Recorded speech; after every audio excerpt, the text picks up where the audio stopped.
We are testing for season 2, and the chair I'm sitting at is so squeaky. Okay.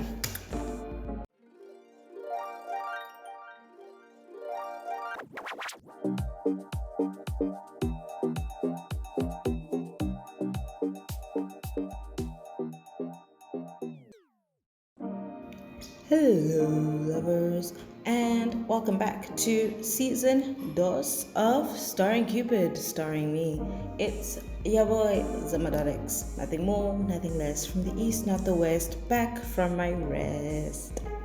See that? We're back. Like we never left. Back like umqolo. Guys, I will be honest. The break was refreshing, but I did miss doing things like this. You know what I mean? Sometimes content creating makes me quite anxious, and I'll have to do something, and I'll just spend every single hour, every minute worrying about this thing. And then when I'm not doing anything, when I'm not creating anything, I feel like I'm not having fun.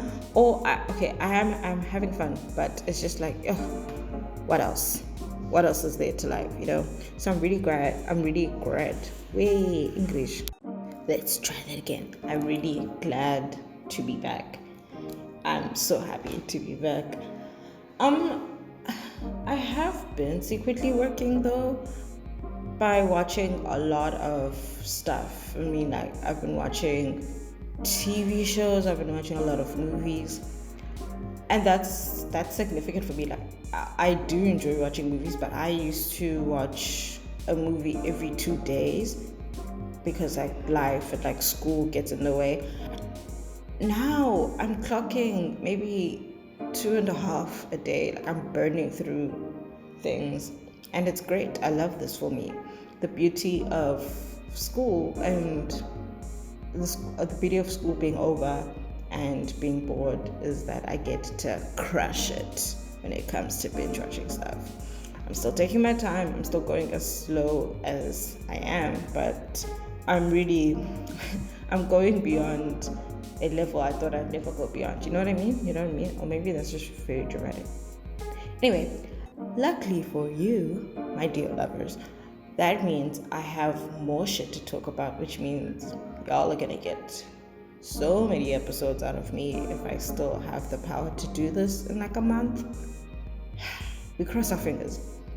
Today, we're talking about a show that literally took over social media in 2019, and the romance between the two lead characters of the show, Rue and Jules, from HBO's Euphoria. There was a point last year when everyone was talking about this show, and I wanted to watch it so badly, but the content, guys. I watched after all the episodes were out, and even then I didn't binge watch it. I took it in bits and pieces. But still, after watching it, I understood all the hype. I understood the praise. There's so much to say about the show, and particularly this couple. So without further ado, let's get into the complex journey of rules.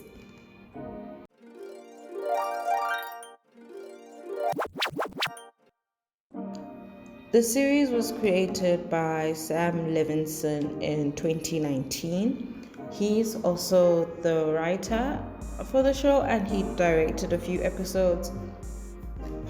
I must admit, I don't know much about Levinson outside of Euphoria. He directed a movie called Assassination Nation, and I remember seeing it on, I think, Box Office.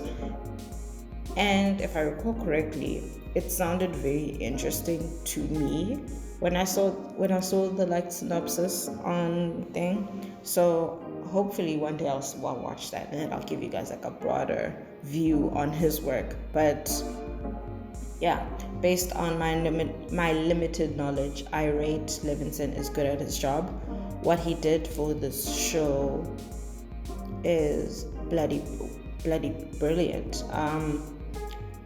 This show has a wonderful crew on board, cast on board. Everything slaps on the show. Well, not everything, but like it's really really great. The music score's dope, thanks to the creative mind of Labyrinth. The makeup department is giving us impressive looks every single episode. The costume department is delivering us fits. The cinematography is bananas. I honestly could go on. Everyone came together and put their best foot forward. And there's a lot of Emmy nominations coming their way, and I hope everyone gets recognized, or everybody gets the praise and the acknowledgement that they deserve, because this is a very well done show. But also, wait, HBO, what's an HBO show that's bad? Don't answer that question, that's rhetorical. Moving on to our cast, we have wow, okay, but I have to start off by saying I love these two actresses so much. I love these two so much. I truly adore them. We have Zendaya as Rue, our lead character. Like, she is the reason why this show is a thing, and she also acts as the show's narrator. I knew Zendaya from her Shake It Up days on Disney, and even then I thought she was so cool. Don't know what to say about the other one, but like, she was so cool to me when I was young. And then she was in Greatest Showman, Casey Undercover, Spider-Man Homecoming, Spider-Man Far From Home, and there's so much more on the way for her. And I want to watch every single thing. I want to see all of it, because I genuinely do like her. I love Zendaya.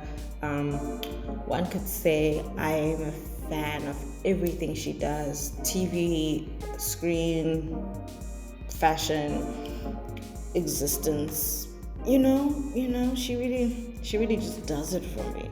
And I think it's like safe to say that she really shone and she really came through with this role as Rue.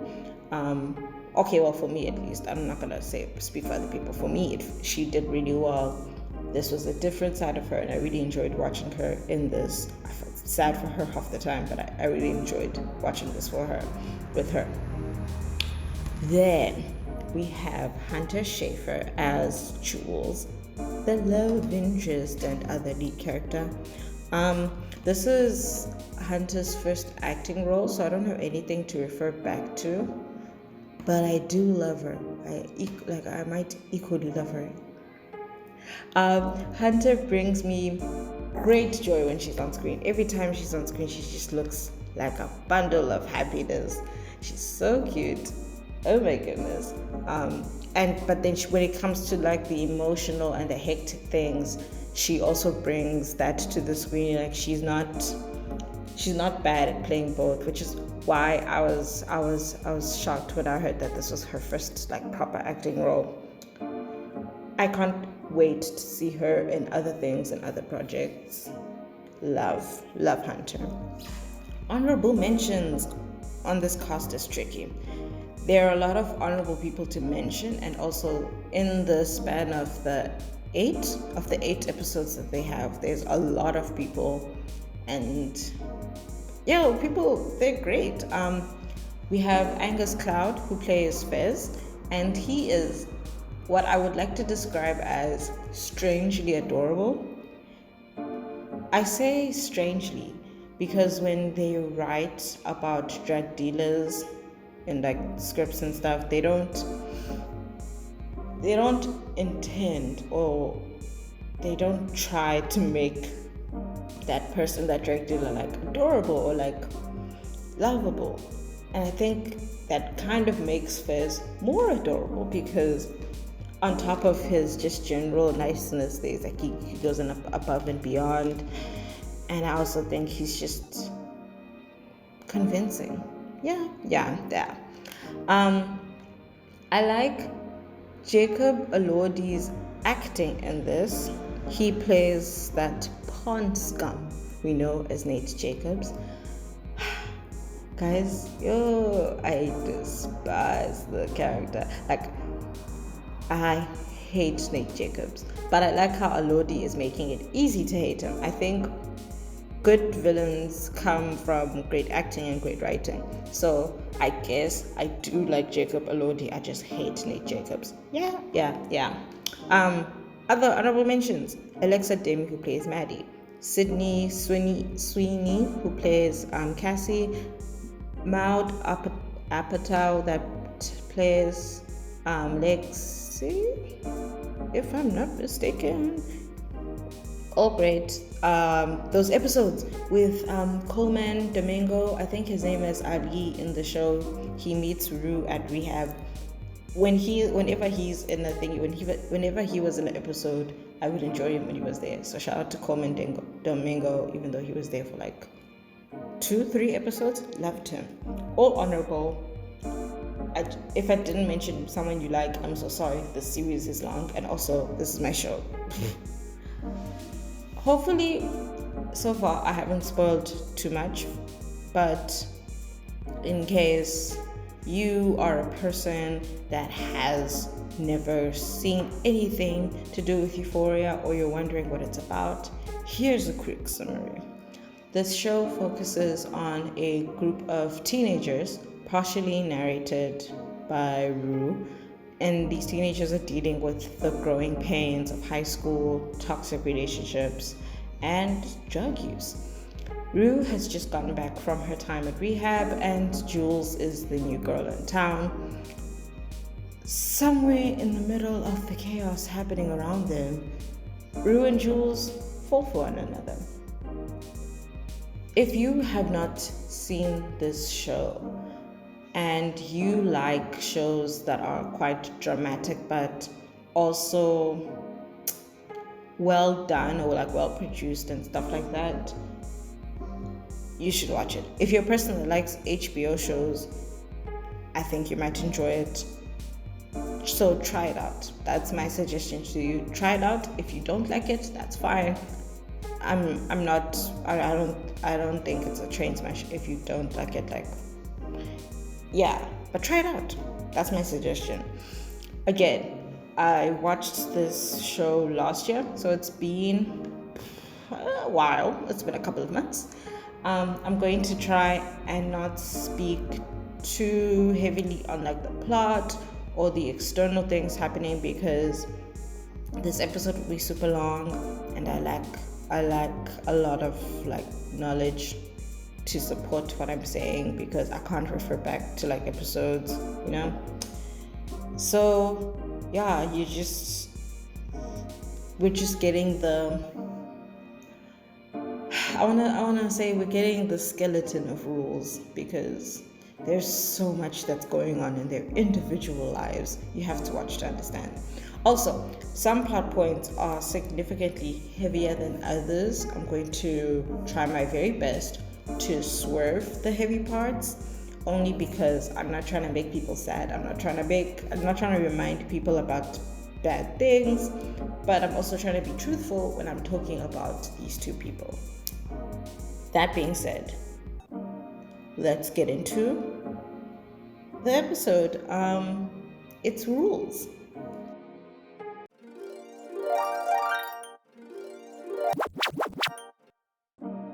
When I get to this part of the episode, I always like to start off by asking myself, what do you like about this pairing? And for this episode, I had to think about that a lot. The reason being is that I'm on the fence when it comes to rules. I don't know. I don't hate them, but I don't fully support it. When I watched this, I made sure to avoid all the spoilers online, and I ignored any episode discussions until I was done, because I wanted to watch this and experience this like a person that has never seen it. And I did that. I was honestly not expecting them to fall in love in the beginning. Like those first two episodes. I didn't see it coming. I don't know how I did it, but I didn't. Their relationship for me wasn't on the path to romantic until it was. So I was a little bit shook when they kissed and they put the relationship stamp on themselves. But I do like how they found each other and how they started off as friends. The friends to lovers trope that they use in like romantic things is like bearable. I can enjoy it. And also realistically it kind of makes sense that if you hang out with someone, if you spend time with someone, even when it's in a platonic manner, it's possible for romantic feelings to bloom.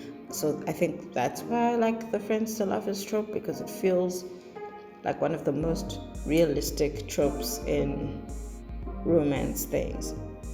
And sometimes a lot of relationships work out when there's that initial relationship or pairing to work up from, to build from. I understand that that's not how everyone's stories end, but it works. We know that it can work. In movies and series, they handle this friends to lovers storyline in, I would say, a weird way. They make it sort of obvious that this thing is going to happen, but they make us wait for it painstakingly. Our producer Sam is very anti the whole will they won't they thing, and I think when they use the friends to lovers trope, they they lean on the will they won't they for such a long time. Or this other thing that they'll do is the friends will hook up very early, and then feelings will get muddled throughout the film, and then they'll push through all of it because that's what like friends are always meant to be. They will make themselves, yeah, they'll make themselves get into these things because it's like oh well, we're already here and this is what friends are supposed to, like, if friends are together then like surely it's bulletproof. I don't know, they do weird things, they do snacks things. Euphoria writers said, nah, we're not going to do that. And they gave us rules. And in the beginning of this relationship, it looked very promising to me because everything was going well. They were doing very well. Rue was doing a lot better, and Jules had someone who really liked her and was very into her, and I really liked that for both of them. They were doing great. Things weren't perfect, I will say, but they were promising. My first strike was when Rue started getting a little codependent, or maybe just like very dependent, yeah. But considering what was happening in her life, I understand her desire to want to be better for Jules. That's fine. The problem came in when Rue was relying on this relationship to stay clean, because that's such a dangerous thing to do. People are people, and you can't always trust people. You can't always put your hopes and like your goals in people, because people will just get up and go. People will just wake up one morning and just bounce, and there's nothing you can do about it. The irony of that statement is that we have to trust people every day. And like in love, you have to trust the person that you're in love with, and that's just like a double-edged sword now, because everyone's getting hurt. But you know what, it's fine. I think it's fine, not in this case, but it's fine.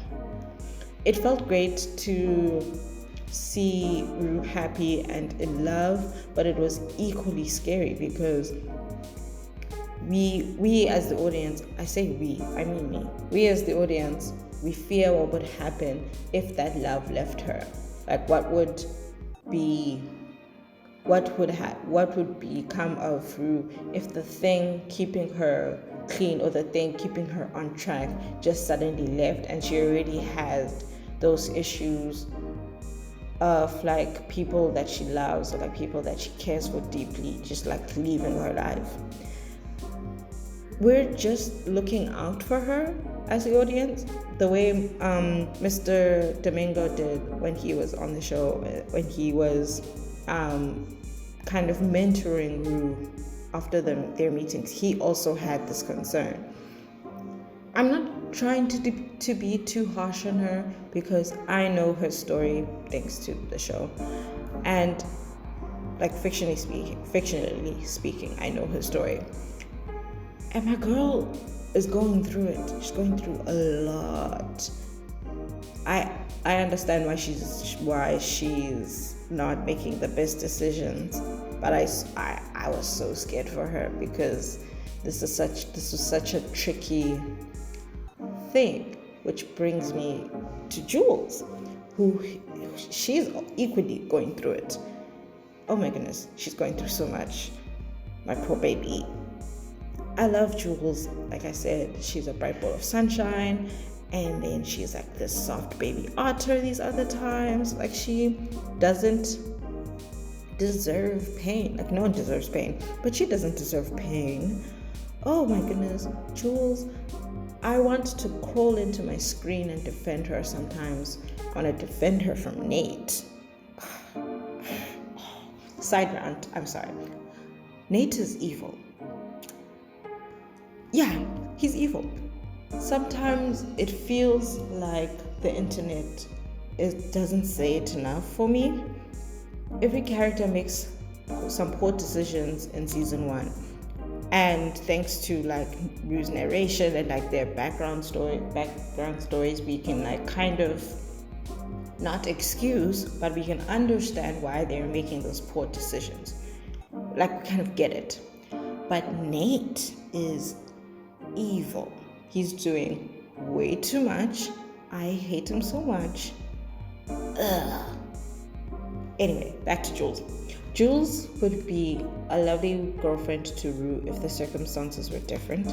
She complements her personality well and can be quite supportive when Rue needs it. All like these other qualities that make her a very good girlfriend, but those were like the biggest ones for me. Unfortunately, I don't think they should be together at the present time in the timeline of the show. Like that, it's a bad time. Since this is only the first season, I can't predict what can happen, and I might come back to this and see that they fixed things up. They fixed up the stories. But as the situation stands at this moment, I think no. As in, no, this shouldn't be a thing right now. Only because of the terrible things that are currently happening in both of their lives, their individual lives. There's only so much they can do for each other. Jules can't even tell Rue about what's going on, but there's only so much they can do for each other.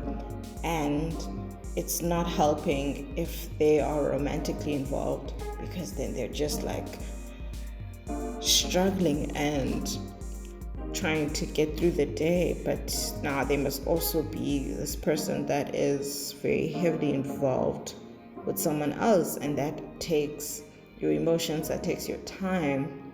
It's possible, but the way things played out, it shows that some things are a bit too hectic to just like power through. You know what I mean?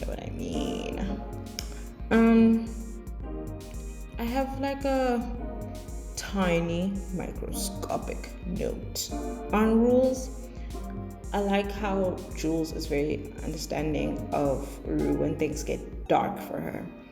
I can't recall if she ever said it verbally, but it seems like Jules knows exactly what to say and do with Rue. That's really important when your partner has disorders or like illnesses like anxiety or depression, all those things like that. It's very important to kind of know what you should do. Or well, a lot of us don't know, but even if you don't know, you're trying. And I think Jules is always trying, and I really appreciate about her. Fingers crossed that season 2 starts with Nate being buried in a forest so that Rules can go back to being happier, because I think they can be happier. I think it's possible. I think it's what we deserve. It's what they deserve. So yeah, Rules is on the fence until season 2. Maybe we'll come back and we'll eat our words, but still love them. Love the girls.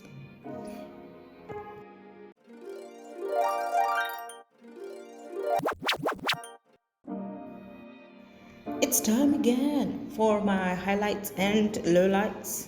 You know how it is. My likes.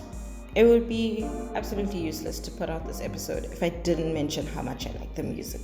Oh my god, the music. It's amazing. It gives this authentic, modern high school feel, but it's like cool, and it doesn't feel like it was a bunch of adults sitting around in a room trying to guess, what do the kids like these days? You know? Thank you, HBO budget, for that wonderful music. The first episode, when they mixed Hold Up Beyonce with the sample in the intro thing, I think that's the thing that made me go, yeah, I'm gonna watch this show. I'm gonna watch this show half. Brilliant. But what they do with the music on it is brilliant. Again, shout out to Labyrinth. Did a great job. I really like the way they're doing Rue's narration and her little like side sketches.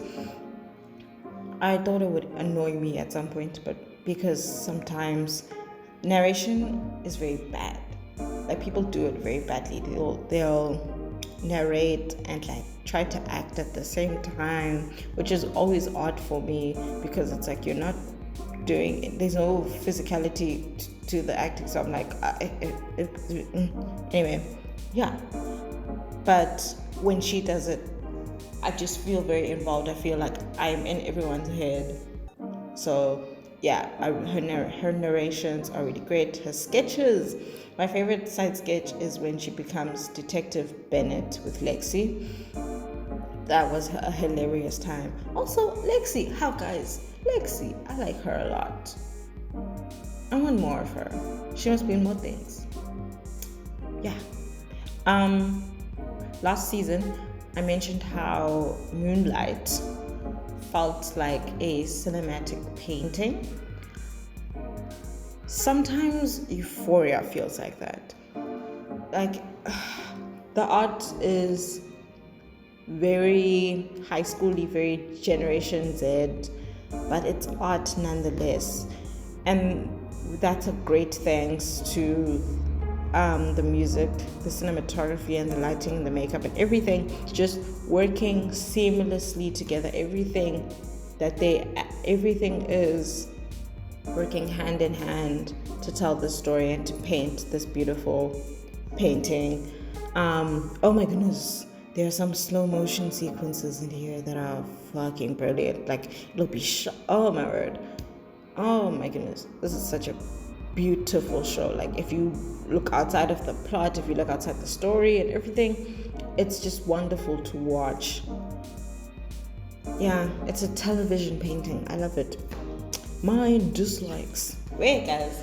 Once again, fuck Nick Jacobs. Yo, he's a horrid teenage boy. I have nothing further to add to that. That's just it. Hate him. Another thing I didn't like, there's something about Kat's story that I don't like. It just doesn't sit well with me in my spirit. As a fat black woman, something about her story just doesn't. I enjoyed the first half when she was getting to that cocky, self-assured, alter ego persona. She's getting acquainted. I liked that part. Once she reached that point, it would have been cool if the story swerved away from her love life, or like her love life, like those like things that people attach to fat woman's transformation. Like, I wish she transformed got the boy she got at the end, or spent her days freelancing. Like, I don't like that it became part of the whole story for the whole season now. I don't know. It would have been so cool to see a fat girl whose self-love journey has absolutely nothing to do with romantic love. You know, maybe I'm asking for too much. I always say this, but it would just be nice. That's all I'm asking. Lastly, and this goes without saying, and I think the internet says it almost every day, I would like to humbly request for some representation. Before you say, how, but Zendaya, remind yourself that representation isn't one black woman who only sees black women when she goes home. Yeah, guys, no, we need way more. Season 2 has to do better. Just more. Literally, I'm not even asking for you to write in new people. She could just have friends, guys. We just need more. Dark-skinned women are also teenagers at high school. Black men are also teenagers at high school. Girl, the list is endless. Just give us more representation. It will cost you nothing. Please help me.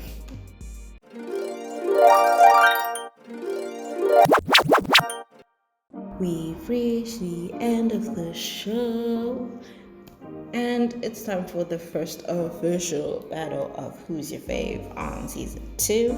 I've realized that I've said season 2 way more times than any person has ever said season 2.